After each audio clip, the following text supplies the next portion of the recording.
అందరికీ నమస్కారం. Welcome to my channel. ఈ వీడియోలో పెన్షనర్లకు ముఖ్య గమనిక 30 లోపు రద్దు అధికారిక ఆదేశాలు జారీ. దీనికి సంబంధించిన పూర్తి వివరాలైతే వీడియోలో తెలుసుకుందాము. వీడియోని అయితే ఎక్కడ గాని స్కిప్ చేయకుండా ఎండ్ వరకు చూసేయండి. అప్పుడు ఇన్ఫర్మేషన్ పూర్తిగా అర్థమవుతుంది. అలాగే వీడియో చూస్తున్న ప్రతి ఒక్కరు వీడియోకి లైక్ చేయండి ఫ్రెండ్స్. ఈ వీడియోని తోటి పెన్షనర్ మిత్రులతో అయితే షేర్ చేయండి. కొత్తగా మన ఛానల్ చూస్తున్నవారు ఇంకా ఎవరైనా సబ్స్క్రైబ్ చేసుకున్నట్లయితే వెంటనే మన ఛానల్‌ని సబ్స్క్రైబ్ చేసుకోండి. దీని ద్వారా నేను చేసే లేటెస్ట్ వీడియోస్ అన్నీ మీ వరకు రీచ్ అవుతాయి. ఇక ఆలస్యం చేయకుండా వివరాల్లోకైతే వెళ్ళిపోదాము. ఫ్రెండ్స్, ఇక విషయానికొచ్చినట్లయితే, ప్రభుత్వ రంగ సంస్థల్లో సుదీర్ఘ సేవలందించి పదవి విరమణ చేసిన ఉద్యోగుల పెన్షన్ లెక్కింపు విధానంలో కొన్ని కీలకమైన మార్పులు చోటు చేసుకుంటున్నాయని విశ్వసనీయ వర్గాల సమాచారము. ఈ మార్పులు పెన్షనర్ల ఆర్థిక భవిష్యత్తుపై ప్రభావం చూపే అవకాశం ఉన్నందున వాటిని క్షుణ్ణంగా అయితే తెలుసుకుందాం. ప్రస్తుతం అందుబాటులో ఉన్న ప్రాథమిక సమాచారం ప్రకారం పెన్షన్ లెక్కింపు అనేది కొన్ని మార్పులు ప్రతిపాదించినట్టు తెలుస్తుంది. అందులో సగటు వేతనం లెక్కింపులో మార్పు. పాత విధానం చాలా సందర్భాలలో పదవీ విరమణకు ముందు ఉద్యోగి తీసుకున్న చివరి 10 నెలల సగటు మూల వేతనం, బేసిక్ పే మరియు వర్తించే డిఆర్ఎస్ అలవెన్స్ డిఏ ఆధారంగా పెన్షన్ లెక్కించబడేది. ప్రతిపాదిత మార్పు తాజా సమాచారం ప్రకారం పదవీ విరమణ నాటికి ఉద్యోగి ఆఖరి 5 ఏళ్లు సగటు వేతనం, మూల వేతనం ప్లస్ డిఏ ఆధారంగా పెన్షన్ లెక్కింపు జరగవచ్చని తెలుస్తోంది.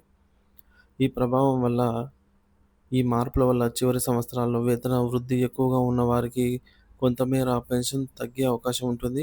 ఎందుకంటే చివరి 10 నెలల సగటుతో పోలిస్తే 60 నెలల సగటు తక్కువగా ఉండే ఆస్కారం ఉంది. ఉదాహరణ, 1999లో సేవలో చేరి 2001లో పదవీ విరమణ చేసిన ఒక ఉద్యోగికి పాత విధానంలో చివరి 10 నెలల సగటు వేతనం డిఏతో కలిపి 40,000గా ఉంటే, నూతన విధానంలో ఆఖరి 60 నెలల సగటు ప్రకారం లెక్కించినప్పుడు కొంత మొత్తం తగ్గవచ్చు. సో, అదే ఈపీఎఫ్ ఉద్యోగుల ప్రావిడెంట్ ఫండ్ ఆర్గనైజేషన్ పరిధిలో పెన్షన్ లెక్కింపు విధానం చూసుకున్నట్లయితే, ఈపీఎఫ్ఓ పరిధిలోకి వచ్చి ముఖ్యంగా అధిక పెన్షన్ అర్హత కోసం దరఖాస్తు చేసుకొని లేదా అర్హత లేని పెన్షనర్లకు ఈ ప్రత్యేక లెక్కింపు విధానం వర్తింపజేయవచ్చని ప్రభుత్వం అధికారికంగా ప్రకటించినట్టు తెలుస్తోంది. దీనిపై మరింత స్పష్టత రావాల్సి ఉంది. సుప్రీం కోర్టు తీర్పుల నేపథ్యంలో ఈపీఎఫ్ఓ పెన్షన్ లెక్కింపులో అనేక మార్పులు చోటు చేసుకుంటున్నాయి. వాటిని అనుగుణంగా ఈ నూతన మార్గదర్శకాలు ఉండవచ్చు. ప్రతిపాదిత మార్పుల లక్ష్యాలు పెన్షన్ లెక్కింపు ప్రక్రియను మరింత పారదర్శకంగా, సరళంగా మార్చాలనేది ఉద్దేశంగా కనిపిస్తోంది. వివిధ పీఎస్యూలలో పెన్షన్ లెక్కింపులో ఉన్న వ్యత్యాసాలను తగ్గించి ఒకే విధమైన విధానాన్ని తీసుకురావడానికి ఈ మార్పులు దోహదపడవచ్చు. దీర్ఘకాలంలో పెన్షన్ ఫండ్ల ఆర్థిక స్థిరత్వాన్ని కాపాడటం కూడా ఒక లక్ష్యంగా అయితే ఉండవచ్చు. ప్రభుత్వ అధికారిక ఆదేశాలు మరియు వాటి ప్రాధాన్యతలు. ఈ మార్పులకు సంబంధించి ప్రభుత్వం త్వరలో అధికారిక గెజిట్ నోటిఫికేషన్ లేదా సర్క్యులర్ జారీ చేసే అవకాశం ఉంది. నూతన మార్గదర్శకాల అమలు అధికారిక ప్రకటనల ద్వారానే ఈ కొత్త మార్గదర్శకాలు పూర్తి స్థాయిలో అమల్లోకి వస్తాయి. పెన్షనర్లకు అవగాహన పెన్షన్ల లెక్కింపులో వచ్చే మార్పును ప్రతి పెన్షనర్ వివరంగా అర్థం చేసుకోవడం చాలా ముఖ్యము. ఇది వారి ఆర్థిక ప్రణాళికకు కీలకం. పెన్షనర్లకు ముఖ్యమైన సూచనలు మరియు తీసుకోవాల్సిన చర్యలు. ఈ మార్పుల నేపథ్యంలో ప్రభుత్వ రంగం సంస్థల పెన్షనర్లు ఈ క్రింది జాగ్రత్తలు తీసుకోవడం మంచిది. పెన్షన్ స్టేటస్ నిశిత పరిశీలన.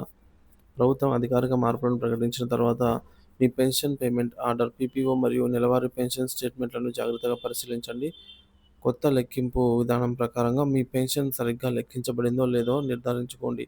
ఏదైనా వ్యత్యాసం ఉంటే దానికి గల కారణాలను తెలుసుకోండి. అధికారిక సమాచారం కోసం అయితే ఎదురుచూపు ఎదురు చూడడం మంచిదన్నమాట. అలాగే సంక్షేమ పథకాల సద్వినియోగం. కేంద్ర మరియు రాష్ట్ర ప్రభుత్వాలు పెన్షనర్ల కోసం అమలు చేస్తున్న వివిధ సంక్షేమ పథకాలు గురించి తెలుసుకొని వాటిని సద్వినియోగం చేసుకోండి. సమస్యల పరిష్కారం కోసం సంప్రదింపులు. పెన్షన్ లెక్కింపులో ఏమైనా సందేహాలు లేదా సమస్యలు ఉంటే మీ సంస్థలో సంబంధిత పీఎఫ్ విభాగం, పెన్షన్ సెల్ లేదా ట్రెజరీ కార్యాలయ అధికారులను సంప్రదించి నివృత్తి చేసుకోండి. అవసరమైతే సంఘాల పెన్షనర్ల సంఘాల సహాయం కూడా తీసుకోవచ్చు. ఆర్థిక ప్రణాళిక పెన్షన్‌లో ఏమైనా మార్పులు లేదా మీ నెలవారీ బడ్జెట్‌పై ప్రభావం చూపుతాయేమో అంచనా వేసుకొని అందుకు అనుగుణంగా మీ ఆర్థిక ప్రణాళికను సర్దుబాటు చేసుకోండి. ఆర్థిక ప్రభావం ఈ మార్పులు అనేక మంది పెన్షనర్ల నెలవారీ ఆదాయంపై స్వల్పంగా లేదా మధ్య స్థాయిలో ప్రభావం చూపవచ్చని అంచనా. కొంతమందికి పెన్షన్ పెరిగే అవకాశం కూడా ఉండవచ్చు.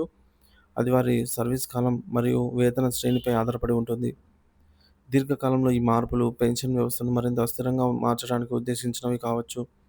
ప్రభుత్వం ఈ మార్పుల ఉద్దేశాలు, లెక్కింపు విధానము మరియు పెన్షనర్లపై చూపే ప్రభావం గురించి పూర్తి స్పష్టత ఇవ్వాల్సిన అవసరం ఉంది. ఇందుకు గాను అవగాహన కార్యక్రమాలు, హెల్ప్ లైన్‌లు ఏర్పాటు చేయడం మంచిది. ప్రభుత్వ రంగ సంస్థల్లో పదవీ విరమణ చేసిన ప్రతి ఉద్యోగి తాజా పెన్షన్ లెక్కింపు మార్పుల గురించి అప్రమత్తంగా ఉండాలి. అధికారిక సమాచారాన్ని అనుసరిస్తూ తమ హక్కులను కాపాడుకుంటూ అవసరమైనప్పుడు తగిన సహాయం తీసుకోవడానికి సిద్ధంగా ఉండాలి. ఈ మార్పు పెన్షనర్ల సంక్షేమానికి మరియు పెన్షన్ వ్యవస్థ పటిష్టతకు దోహదపడతాయని ఆశిద్దాము.